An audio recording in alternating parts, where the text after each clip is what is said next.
काफी टाइम बाद बस में ट्रैवल करने का मौका मिला, वो भी एकदम लास्ट वाले सीट में। एक तो इतना गर्मी और बस में इतना शोर हो रहा था कि मेरा सिर दर्द करना शुरू हो गया। यहाँ पे ये अंकल जी बार बार देखे जा रहे थे तो मुझे लगा शायद हमारा सीट एक्सचेंज कर लेंगे, लेकिन नहीं, ये तो बस तमाशा ही देख रहे थे। असली तमाशा तो तब शुरू हुई जब ये बस चलने लगी। ये बस वाले भैया बस को तो हवाई जहाज समझ के चला रहे और पीछे बैठ के मैं कभी लेफ्ट जा रही थी तो कभी राइट जा रही थी। तो और ब्रेकर के टाइम ऐसे चला रहे थे जैसे बहुत बड़ा भूकंप आया हो। पहले अगर पता होता कि मैं बस में नहीं हवाई जहाज में बैठने वाली हूँ तो घर से कुर्सी की पेटी लेके आती और कमर में बांध लेती। लगता है इस ड्राइवर साहब को ना हवाई जहाज चलाने का आदत लग गया। मैं तो बस यही सोच रही थी कि जितना जल्दी हो सके इस बस से उतर जाऊँ बस। बाय द वे आप लोगों को तो ये बोलना भूल गई कि मैं बस में ट्रैवल करके कहाँ जा रही हूँ। 2 साल बाद मैं जा रही हूँ अपने नानी और खाला के घर, क्योंकि जब भी मैं जाती हूँ दोनों के घर ही जाती हूँ, क्योंकि दोनों के घर एक ही जगह पे। फिलहाल मेरे नानू और नानी इस दुनिया में नहीं है। जब वो लोग जिंदा थे तो हम बहुत जाया करते थे, अच्छा भी लगता था,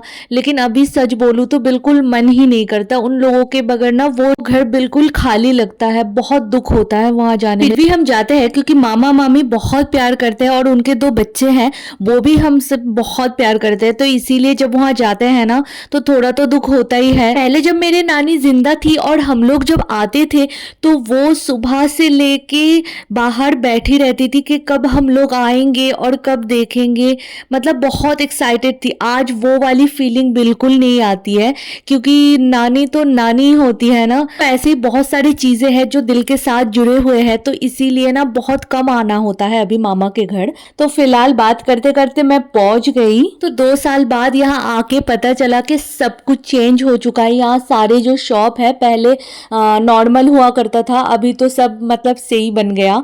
तो यहाँ उधर से मेरा नानी के घर है और इधर के साइड है मेरे मौसी के घर, यानी मेरे खाला के घर।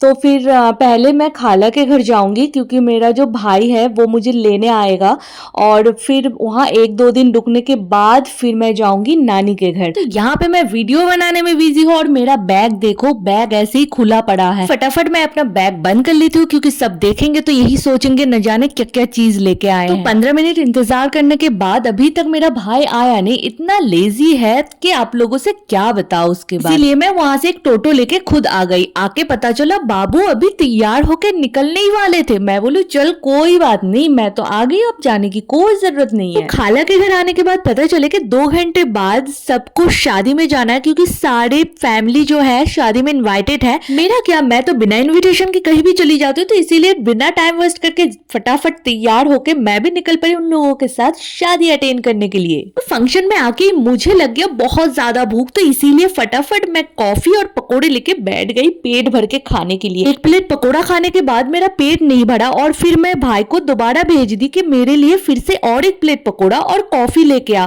तो वो जल्दी से लेके आए और हम तीनों मिलके बैठ के आराम से खा रहे थे। तो अभी अभी पकोड़ा खा के उठा और खाला ने जोर जबरदस्ती बिठा दिए एक डिनर करवाने के लिए। तो सबसे पहले मैंने लिया पूरी और चिली चिकन, जो कि बहुत ही अच्छा था, टेस्ट भी बहुत बढ़िया था।